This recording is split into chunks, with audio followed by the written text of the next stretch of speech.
자, 오늘의 2위입니다. 속살 드러낸 바다 요새. 자, 한미 연합훈련에 참가한 미국의 핵추진 항공모함 칼빈슨호가 부산항에 입항했다는 소식 어제 저희가 전해드렸죠. 겉으로만 봐도 엄청난 위용을 자랑하는데 국내 언론에서요, 이 갑판 위의 모습을 취재를 했습니다. 자, 이 자세히 가서 본 모습은요, 어마어마했습니다. 지금 보시는 모습은 동해상에서 진행된 훈련 장면 가운데 일부를 공개한 겁니다. 이 배 위에 올라가서 보니까요, 위원님. 네. 이 엄청난 무기와 첨단 장비들로 진짜 눈이 휘둥그레졌다고 하거든요, 취재진이. 그런데 제일 신기한 게 있습니다. 이 칼빈슨호 하나만 움직여도 어마어마한데 혼자 항상 안 움직이고 주변에 이런 전함들이 항상 같이 움직이고 네. 물 위에서 이렇다면 물 밑에서는 또 잠수함이 최소 넉 대에서 6대, 이 정도가 같이 항상 움직인다고요. 네. 칼빈슨 항공모함은 대단하죠. 네. 대단한데 저건 간단하게 얘기하면 바다에 떠 있는 공항입니다. 공항에는 비행기는 띄우는 기능이 주고 그걸 관제하는 기능이 주죠. 그다음에 비행기들이 기름을 굉장히 많이 먹지 않습니까? 유류 저장고 이런 게 네네. 가다 보니까 스스로 비행기를 빼고 나면 방어하거나 공격하는 능력이 약해요. 아하. 그래서 적기가 와서 옛날 2차 대전 때 보게 되면은 가장 두려웠던 게 항공모함이 가미가제식으로 가미가제. 와서 박으면 그 자체가 미사일이니까 꼬르륵 한단 말이에요. 그럼. 그래서 그걸 지키기 위해서 저런 호위함들이 따라 붙고요. 그다음에 자체 보호를 위한 호위 목적이 제일 그렇죠. 강하겠군요. 일단은 뭐 아색연후에 살타니까. 네. 그다음에 물속으로 와서 천안함대처럼 어뢰 한 방 쏘면은 그것도 큰일이잖아요. 그렇죠. 그래서 아군의 핵추진 잠수함이 밑에서 붙고 네. 옆에는 배가 붙고 하늘엔 비행기가 붙고 이렇게 완전한 방어망을 씌우고 나갑니다. 네. 그러면 이 항공모함, 비행기, 전투기가 오르내리는 이 항공모함이 가장 궁금하고 신기한 게 있습니다. 화면을 바꿔주실까요? 자, 이 항공모함의 크기, 눈으로만 봐도 짐작이 안 되는데요. 설명을 드리자면 축구장의 3배 크기입니다. 아무리 축구장의 3배 크기라고 해도 전투기가 이륙하는 데는 최소한 한 300m에서 400m 거리가 있어야 한다면서요. 근데 이게 이 끝까지 다 해봐야 300m인데 그렇죠. 여기서 어떻게 비행기가 이륙할 수 있는 겁니까? 그러니까 저도 항공모함을 그 전에 한번 타봤습니다. 네. 그래서 타보니까요. 동해바다 나가니까 뭐 우리나라 군함이랑 별 차이 없던데요. 껐덕껐덕. 네. 역시 파도에 흔들리더라고요. 네. 근데 저 활주로가 짧습니다. 짧다 네. 보니까 저 비행기가 우선 이륙할 때는 네. 브레이크를 꽉 잡고요. 네. 엔진을 풀파워로 킵니다. 네. 그럼 날아가지 못하죠. 그런 상태에서 이 확 던져주는 거, 캐터펄트라 그러는데, 캐터펄트. 네, 그건 전기압을 이용해서 네. 전기압력으로 꽉 모았다가 팡 쏴주는 새총 같은 기능이죠. 아하. 그걸 던져주면서 그때 브레이크를 탁 풀고 전파오니까 네. 그러면 한 100m 달리면서 휘청하고 떠오르는 겁니다. 그렇군요. 자, 이게 지금 요 노랗게 표시된 부분이요.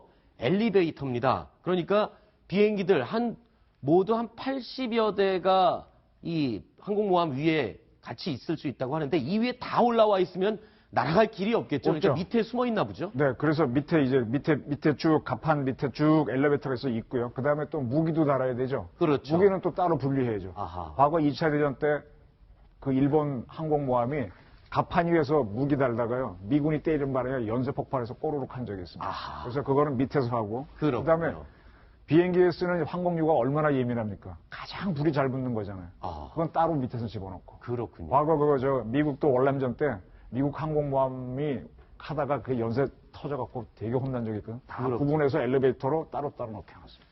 그러면 한 가지 더 궁금한 게 있습니다. 이 뜰 때야 캐터펄트라는 새총 같은 장치가 있어서 확 쏴준다고 치지만 이 비행기가 또 착륙을 해야 되는데 이 또 착륙하기에도 또 이렇게 넓지가 않단 말입니다. 네. 어떻게 착륙을 하는 겁니까? 우선은 이렇게 말씀드릴게요. 비행기 조종사들은 머리에 이렇게 모자 쓰고 있잖아요. 네, 헬멧을 쓰는데 여기에 무전기니 뭐니 또 고글이니 많이 달려있어요. 굉장히 무거워요. 네. 우리 비행기 타면은 비행기 가는 방향으로 앉아있죠. 그렇죠. 저기 이제 기자들이 비행기 타고 갔는지 아니면 배 타고 갔는지 모르는데 비행기 타고 들어가면요. 네. 우리 같은 승객들은 비행기 뒤쪽으로 앉습니다. 비행기 그러니까 역방향으로 앉는다는. 그렇죠. 거꾸로 보고 가는 거죠. 역방향. 꽁무니 쪽을 보고 쭉 의자가 그렇게 돼 있어요. 왜 그러느냐? 예. 뜰 때는 문제가 없는데 지상에서 뜨니까 네. 내릴 때 이 활주로가 짧으니까 네. 활주로에다가 쇠줄을 4개를 걸어 놓습니다. 아하. 그다음에 거기 내리는 모든 비행기는 꽁무 위에 갈고리가 후크가 하나 내려와요. 네. 그래서 바닥을 드르륵 긁도다가 4개 중에 하나 탁 걸리면은 끽 하고 쓰거든요. 그 순간에 우리 훈련받은 조종사는 이거 쓰고도 목을 버티지만 우리는 이거 다치 목골절에 걸릴까봐 아하. 뒤에 의자에 딱 머리 붙이고 이렇게 해서 푹 파묻혔다가 오호 하고 내립니다. 그렇군요. 그러니까 KTX로 친다면은 순방향이 아니라 역방향으로 앉아 있어야 급정거할 때 목바지가 그렇죠. 목을 그렇게 보호해 준다. 그래서 저 어레스트 저 와이어라고 그걸 어레스트 와이어라고 네, 합니다. 그 줄이 4개 걸려 있는데 네. 그 4개 중에 혹시 안 걸릴 수가 있어요. 안 걸리면 어떻게 됩니까? 그럼 그냥 튕겨져서 나가버릴 거야, 바다 위로. 바닥 똑 떨어져야 되죠. 그렇죠. 그래서 모든 항공모함에 내리는 비행기는 떨어지면 안 되니까 네. 안 걸리면 바로 떠야 될 거 아니에요. 그렇죠. 그래서 전속력으로 내립니다. 그런데 이 줄에 팍 걸리는 순간에 약간 이제 늘어나긴 하는데 고무줄처럼 그 순간에 그냥 조종사들은 이러거든요. 그렇군요. 우리는 그냥 이러고 있으면 되니까. 그래서 우리 미 해군의 조종사들의 목 힘이 제일 셉니다. 목이 그래서 두꺼울 보이는 거군요. 알겠습니다. 자, 그런데 이 항공모함이 오사마 빈 라덴과 굉장히 인연이 있는 항공모함이라는데 어떤 사연을 갖고 있나요? 이게 이제 랩튼 스피어. 네. 랩튼은 포세이돈이고 스피어는 네. 창인데 바다의 창 작전을 할 때 파키스탄에 숨어 있는 그 오사마 빈 라덴을 네이비 실 네. 해군 특전사 요원들이 저기에서 MH-60 헬기를 타고 들어가서 작전을 했죠. 그 다음에 이제 거기 잡아오고 난 다음에 이 친구 수장을 시킬 때도 저기 수장이라고 그러면 이제 그때 바다에다가 빈 라덴의 시신을 바다에다가 수장을 시킬 때 왜냐하면- 바로 저 항공 칼빈슨호에서 했군요. 그게 바로 저 기준입니다. 왜냐하면 일반 구축함 같은 데서는 다양한 비행기들이 못 타고 있는데 네. 거기에는 뭐 네이비 셀이라든지 여러 가지 항공기를 다 태울 수 있잖아요. 네. 그래서 바로 저게 작전 기지였습니다. 그렇군요. 자, 이렇게 어마어마한 전력과 위용을 자랑하는 칼빈슨호, 이 항공모함, 이 안에요, 엄청난 사람들이 지내고 있겠죠. 그래서 이 안에 내부 생활이 궁금합니다. 이 내부 생활을 좀 설명을 해 주시죠. 이 몇 명이나 이 안에서 지금 생활하고 있는 거죠? 거기 뭐 작전 목적에 따라 다를 겁니다. 한 3,000명. 네. 많을 때는 또 저 비행기에다가 무슨 뭐 작전 요원들을 추가로 태우면 6,000명까지도 탈 수도 있고. 아, 이 안에 6,500여 명의 병력이 네. 생활을 하고 있는 거군요. 작전이 있어서 만약에 수송기로 막 대규모 부대를 옮겨야 된다면 더 탈 수도 있고요. 그건 네. 왔다 갔다 하는데 저기에서는 배만 움직이는데 투영되는 해군 병력이 있고 순수 해군이고 네. 항공 작전을 하는 해군 항공 부대가 2개 따로 있어요. 그렇군요.